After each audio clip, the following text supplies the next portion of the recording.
বাজারে এই কচু পাতা রোল তো অনেকবার দেখেছেন, কিন্তু এর আসল স্বাদ জানেন কি? আজ বানাচ্ছি কচু পাতার নারকেল বাটা, যাকে অনেকেই কচু পাতা বাটা বা কচু পাতার ভর্তা নামেও চেনেন। চলুন শুরু করা যাক। এখানে 10-12টার মতো কচুর পাতা নিয়েছি বড় বড়। কচুর পাতার মাঝে যে মোটা মূল ডাঁটিটা রয়েছে সেটাকে ফেলে দিয়ে কুচি কুচি করে নিতে হবে সম্পূর্ণ পাতাটাকে। কুচি করা হয়ে গেলে 4-5 বার ভালো করে জল দিয়ে ধুয়ে নেব। এরপর বেশ খানিকটা জল, সামান্য হলুদ আর লবণ দিয়ে কচুর পাতাগুলোকে 5 থেকে 7 মিনিট সেদ্ধ করে নেব। এইভাবে করলে গলা চুলকানোর সম্ভাবনা অনেকাংশে কমে যাবে। সেদ্ধ হয়ে গেলে সম্পূর্ণ জলটা ঝরিয়ে ঠান্ডা করে নেব। ঠান্ডা হয়ে গেলে চিপে চিপে অতিরিক্ত জলটা ফেলে একটা মিক্সির পাত্রে নিয়ে নেব। এর মধ্যে একে একে দেব বেশ কয়েকটা কাঁচা লঙ্কা। আমি এখন 8টা কাঁচা লঙ্কা নিলাম আর 2টো সরিয়ে রাখলাম। এখানে 1/2 কাপের মতো নারকেল কোড়া রয়েছে। আমি বড় চামচের 1.5 চামচ রেখে বাদবাকিটা ব্যবহার করব এখনই। এছাড়া দিলাম সামান্য হলুদ আর স্বাদ মতো লবণ। মিহি করে বেটে নেব। এরপর খানিকটা সর্ষের তেল গরম করে দেব কালো জিরা। কালো জিরা ভাজা হলেই দেব পেস্টটা আর মিক্সির পাত্রটা ধুয়ে জল, কারণ কোনো অপচয় নয়। এবার গ্যাসের আঁচ মাঝারি রেখে পেস্টটাকে শুকিয়ে নেব। খানিকটা শুকিয়ে গেলে লবণ দেব যদি প্রয়োজন হয়।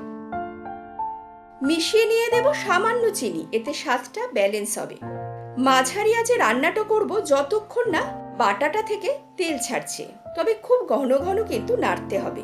যতক্ষণ বাটাটা হচ্ছে তার ফাঁকে সামান্য সর্ষের তেল গরম করে বাদবাকি নারকেল কোড়াটা হালকা লাল করে ভেজে তুলে নেব।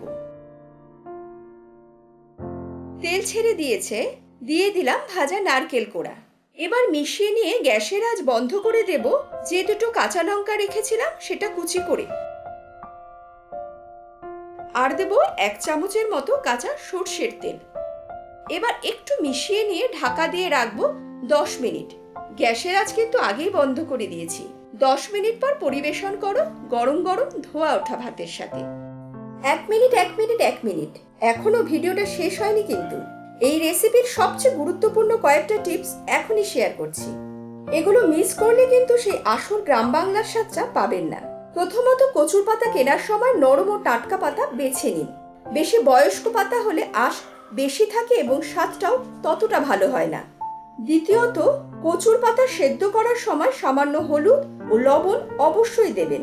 এতে কাঁচা গন্ধটা কমে যায় এবং পাতার রঙও সুন্দর থাকে। তৃতীয়ত, সেদ্ধ করার পর পাতার অতিরিক্ত জল ভালোভাবে চেপে চেপে বের করে নিন, না হলে রান্নাটা জল জল হয়ে যেতে পারে। চতুর্থত, রান্নার সময় মাঝারি আঁচে ধীরে ধীরে নাড়তে থাকুন।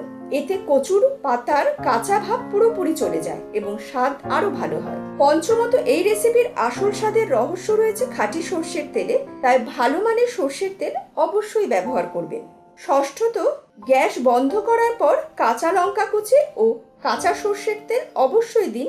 এই শেষ ধাপটি পদের ঘ্রাণ ও স্বাদ কয়েক গুণ বাড়িয়ে দেয়। সপ্তমত, এই পদটি ধোয়া ওঠা গরম ভাতের সাথে অসাধারণ লাগে।